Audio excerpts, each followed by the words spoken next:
વિનોદભાઈ મોખાજી બારવા ગાંધીનગર જિલ્લો અને મારી ઉંમર થઈ છે 68 વર્ષ અને બધા જ ઘણા વર્ષોથી આ તકલીફ હતી. લગભગ 2010થી મને આ તકલીફ હતી. મને કોઈ ડૉક્ટરે મટાડી નહીં. હું બધેથી એટલો થાક્યો ને કે આયુર્વેદિક, હોમિયોપેથી અને જે પેલા દેશી દવાઓ વૈદો એમના પાસેથી લીમડી સુધી જઈ આવી અને ગાંધીનગરના અમદાવાદના મોટા મોટા જે ડૉક્ટરો કે જે મહિનો એપોઇન્ટમેન્ટમાં થાય એમના પાસેથી દવા લીધી મને કોઈ ફાયદો ના થયો.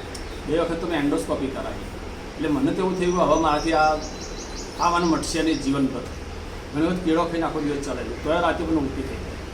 પણ પછી અમારે યોગાનું યોગ એટલું હતા એ અમારા બાબો ત્યાં ગયો અને જોયું તો મારા જેવો જે કાકાને રિપોર્ટ લખેલો હતો ને એમને પણ 68 વર્ષ થતા. એટલે મેં કીધું સાહેબના પાસે અજમાઈ ગયું બરાબર. એટલે સાહેબ પાસે હું જો અને 2 વર્ષની દવા લીધી. એ દવાથી મને સંપૂર્ણ આરામ થઈ ગયો અને અત્યારે હાલ મને આજે સાહેબે કીધું કે હવે દવાની જરૂર તમારે નથી.